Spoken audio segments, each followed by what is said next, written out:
The day that the security guard asks, oh, can I work from home, then what? The people coming into the condo, coming into the school, Zoom call them? I'm just going to assure my future employers that I'm a very productive worker at home. Flexible work arrangements are pretty much expected when people look for jobs nowadays. Work from home, a cafe, anywhere as long as you get the job done. And with 72.7% of firms in 2024 offering some kind of flexible working arrangements, it's pretty much a norm nowadays. But some organizations are returning back to the office permanently, which drew some conversations. Is working from home a privilege or a right? Welcome to Friendly Fire, where youths come to debate stuff in real life. Today, I have with me Shruti and Ian, where they'll be giving their takes on flexible work arrangements. Hi, I'm Shruti, NUS Year 4 Life Sciences major, specializing in biomed science. My preferred work arrangement is actually to work at the office because right now in school also I prefer to attend lectures in person with my friends. Hi, I'm Ian, a Year 3 law student. I think my preferred working arrangement is a mix of both. I think there's benefits for both. But if you guys have to choose which day you all work from home, like what day would you like? I like to work from home in the middle so that I get a break from traveling to work. Definitely a Monday. We need to cure Monday blues. Fair point, fair point. In order to decide whether you guys are for working from home is a privilege or a right, y'all will play scissors, paper, stone. Winner will decide what stance they will argue for. Okay. Scissors, paper, stone. She won. So what stance would you like to argue for? I like to argue that working from home is a privilege. So you will take working from home as a right. Okay. So you guys will have 1 hour to read up as much as possible so you can get enough information to back up your argument. You will use either parliamentary questions and replies, speeches by politicians, and government policies to back up your own opinion. Because we want to hear from you guys as well. Are you ready? Yes. Your time will start now. Go, go, go, go, go. Run, run, run. I'm pretty confident going into this debate. I did do some of the research during the 1 hour and I think I got some case studies down. But at the same time, I'm not too sure about the statistics, so I'm looking to see what he brings to the debate. I feel okay going into this debate. I think I'll just be balanced in my views lah. You guys will have 1 minute to deliver an opening speech, 6 minutes to rebut each other's points, and then 1 minute to close, okay? So at risk of being called a populist, I will argue that work from home is a right, but I want to start by placing a qualification on that point. From my perspective, how I saw work from home, it is a growing reality that is growing among the expectation of young people. And because of that, how I see this problem is not so much whether, is work from home right or wrong, whether we should or should not. In order to continue to develop our economy and take it through different natural shifts, we have to adapt the way we work. And that is in line with a lot of the different and diverse priorities that people take towards their work these days. So that's what I'll be covering about. Yeah, thanks. Firstly, I think I would like to start off by defining what is work from home as an arrangement implemented on a sustained basis where employees perform work in places other than the office and the job is performed using information and communication technologies. So already we can see that this is not really applicable to a lot of jobs like front-facing jobs in the service sector especially, or even teachers. So something that you mentioned is that work from home is becoming a reality, but I would like to argue that it's not a reality for a lot of people. And that's why I'm arguing that work from home is still and will always be a privilege. Very interesting arguments put forth by both of you. Now who would like to fire the first friendly fire? I can lead on from my opening. So I think, like I mentioned, the work from home depends on the nature of the job, right? So we have our teachers, we have even things like our cashiers. These people play an important role in society. Without them, society won't be able to function. And how can they possibly ask for work from home? To them, it's not a right, it's not even a privilege, it's not a dream that they can ever have, because the day that the security guard asks, oh, can I work from home, then what? The people coming into the condo, coming into the school, Zoom call them. So actually, we also see that Ms. Po on 4th November had asked, since 70% of companies haven't offered these scheduled teleworking arrangements, is there going to be an update on the 2-day work from home, whether this is going to remain default in the civil service? And to that, Mr. Chan Chun Sing had said, scheduled teleworking is only one of the flexible working arrangements, right? But it's not going to be the default because more than half of the public officers, like I've mentioned before, they need to be present and work. So this work from home can only be awarded to jobs that allow for this to happen. And so while the FWA will consider the workers' needs, it's not going to be an entitlement. It's still going to be a privilege to those who can be accorded this benefit. Firstly, I agree with you that there is some inequality, right? Certain jobs have different modes of work and different expectations. What I am arguing for is that where it is possible, you try to integrate to sort of meet expectations of the future job market that is going to step into the workforce, right?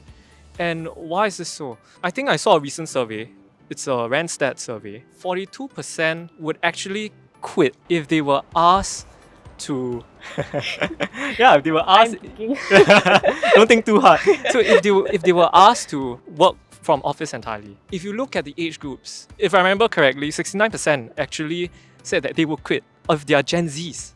And so we can see that there's this growing shift in expectations, and in my opinion, this is an expectation that we have to start to adapt and shape the job market for. For jobs that require high touch points, I don't dispute that. That is a given reality. But what I will raise in return, kind of jobs that are growing are becoming increasingly digitalized. For me, it's just a matter of how do we integrate these flexible practices into the work that we do. It's not so much, everyone can bang the table and say, I want to work from home. I think it's more of we need a nuanced way to make sure that everyone's aspirations and needs are met.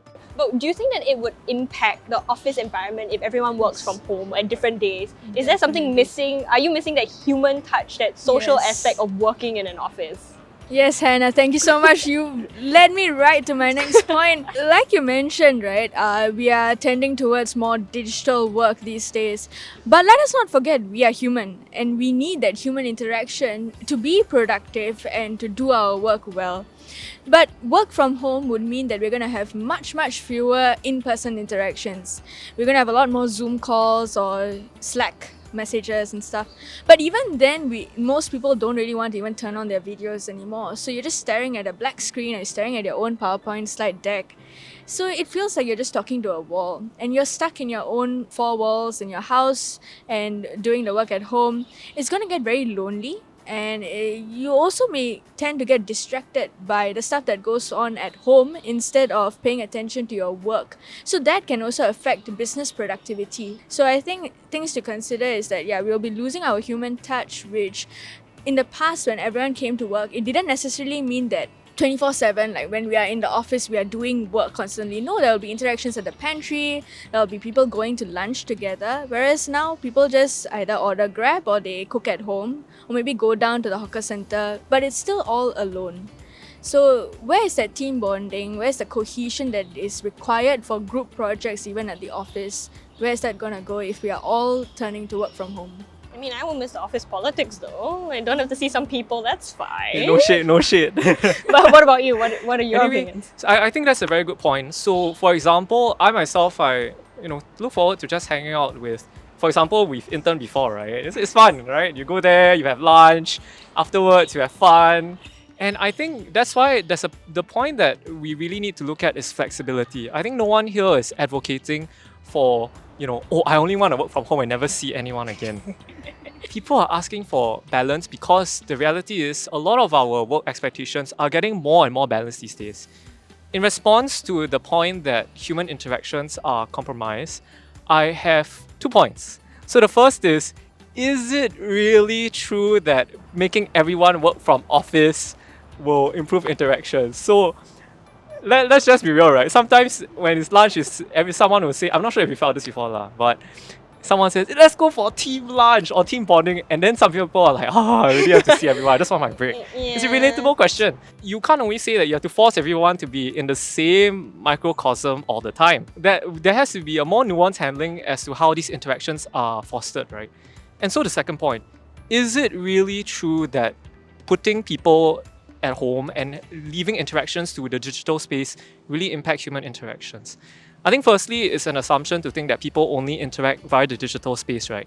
And I think the solution to that is not so much to stop work from home, but to reimagine how we optimize work from home, not just in a productivity sense, but also from a relationship and collegial sense. So that's just my 2 cents. Yeah. Do you think that working from home would impact productivity of workers? Well, I'm just gonna assure my future employees that I'm a very productive worker at home. Okay, but I think at least based on the articles that you see on Straits Times and CNA, people actually do have increases in productivity when they work from home. And maybe just to bring up a small example, issue like commuting. I mean, you wake up in the morning, you drag yourself out of bed, you wear your clothes, and then you have to go take public transport. Wait, and then wear your clothes? Why are you not wearing your clothes at home? No, change clothes. Sorry, as in wear your office clothes. So anyway, yeah, and that time, if I'm not wrong, there's a survey that says that for the 90 minutes on average that you spend commuting to and fro from work, people actually devote this not just to sleep and rest, but they actually invest that in work. And that is a productivity gain, right? Instead of traveling, I'm actually looking at a computer screen and thinking about the kind of issues that I want to work on for the day ahead. But again, I caveat all this by saying that ultimately, a lot of the benefits of digitalization are unequal. There's some jobs that benefit more than others, and therefore, we as a society also have to figure out how everyone gets to get a slice of the pie in benefiting from these flexible arrangements. I like to play devil's advocate here. Well, I also think that, yeah, at times I'm more productive when I'm doing my work alone at home compared to when I'm with my friends. Definitely, they're a huge distraction. But at the same time, you were also saying that, yeah, when we stay at home, we don't have that commuting time, so we can devote that time to thinking about our work, right? Being more strategic about what we're going to do next for maybe our assignments and stuff. Then, isn't that also detrimental to our work-life balance? Because if you're always staying at home and you're constantly thinking about, oh, this is the next task I have to do, I have to submit this, do that, then it's gonna take a toll on your mental well-being for sure. And also because it's easier to get to meetings since you don't have to travel across town, you don't have to get to CBD or wherever the location might be. I feel like especially a lot of employers would think that it's easier for the employees to get to more meetings and at weirder hours. You can account for all the time differences and schedule meetings even late at night or early in the morning to account for people who may be working overseas. And then that actually also takes a toll on you because you don't really have that time to switch off and have a break at home. Also, things like when you have a space at home that is dedicated to you being at home compared to having to work and live at home, there's a difference. I learned in psychology that you shouldn't do your work in your bed because the bed is meant for sleep. Similarly, I feel like if you're working from home, then home doesn't become a place to relax and de-stress because already we used to say that parents shouldn't bring their work home because it stresses out the kids as well. Now, if we are inculcating this in our generation and for the generations to come as working from home is going to be the new norm, then we're always going to be bringing our work home and having more stress. So I feel like, yeah, it's a huge detriment to our work-life balance. If the question is, if you increase flexible work arrangements, you start to blur the line between work and life, right? Or work and home. The question is there even a line to begin with in the modern day age? Wow. Because, the reality is, if you really want to have such a clear segregation, then no one should be able to text me once I sign off from the office, right? Do not disturb Yeah, on. do not disturb, just mute, airplane mode, sign off. But again, what I always stress is that it's about technology and realities. So when the digital reality came upon us, I don't think employers were particularly displeased to start texting people after working hours, right? So again, there has to be reasonable shifts that benefit both how much work is being produced, but also how that digitalization can also benefit, you and me. Would you then negotiate with your future employers if in your contract it says that you cannot work from home or you don't have any flexible working arrangements? Would you argue for it? That's a very tricky question. And this might become blackmail material in future interviews. Yeah. But it's something that, do you guys think about it? As a student, you guys are going forward in thinking about your careers. Isn't that something that you would think about? And if it's a privilege, then if you don't get it, would you be like, oh, but my other friends have it? Would you feel a bit left out or feel overwhelmed? Personally, I think it's because of the types of careers that I'm considering right now.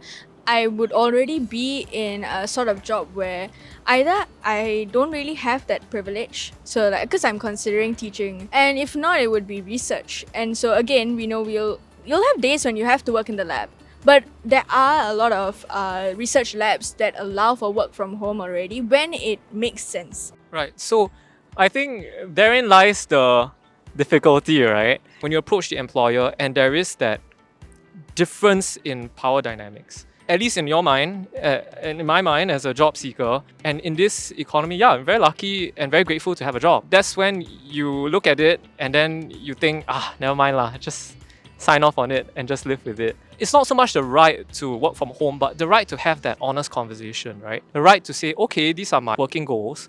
These are the kind of things that I think I will do. I think I can do these from home. And then your employer also has the right to give very honest views. I need you for this, I need you for that. And at least that to me is what people are trying to achieve when you see the tripartite guidelines for flexible working arrangements. And I think it's a step in the right direction to really encourage that discussion, right, as to how to balance all these competing priorities. And most importantly, to continue to maintain that environment of trust in the workplace. Yeah. To me, that's how I approach the issue. Now, you guys have 1 minute each to give your closing argument, really sell it to the other person. It's like it should be a right, it should be a privilege. You guys have 1 minute each, okay? To me, I think the question is very simple. Why not? I think every single major shift in society and the way we work, the economy, always has ups and downs. I think the way I see it is that we roll with the tides, right? Especially Singapore being a price taker in the world that we live in, and the fact that we are in some ways we are lucky to be exposed to technology, and we have very hardworking people here. In fact, sometimes too hardworking. So it's more of rather than resisting that tide, let's just again go back to that table, have the honest conversation. The fact that we have a tripartite system is very good. And then start to really develop how we are going to invent these ways of work such that both employers and employees feel satisfied. That to me is a lot better than just saying yes or no, or it's a right or it's a privilege. So that's how I will conclude. Yeah, thanks. Okay, I think my fellow debater here has already mentioned that we are very lucky to have this tripartite agreement. We also are very lucky to be able to have these honest conversations with our employers or future employers in our case. And so I think that that already helps put my point across that currently at least work from home is still a privilege for a lot of people. There are a lot of companies that can't afford to even offer this as a policy for their employees. But that being said, I also think looking forward, based on the points especially that you have brought up, yes, I think we are moving in the direction where working from home will become an option for a lot more people. But at the same time, we need to think of whether we are losing touch with our fellow humans and whether or not we are losing our balance between our work and our personal life, our social life with our friends and family. So until then, I would still say that working from home is indeed a privilege. Yes. Alright, thank you guys. Thank you for having us. Yes. Wow, that felt like those kind of mother tongue oral exams where you give the prompt and then you need to write your Mother tongue, notes. this is English. Yeah, What about you viewers? Do you think that working from home is a right or a privilege that you can enjoy? Vote in the comments below for the best argument. And join us next time for more friendly fire debates.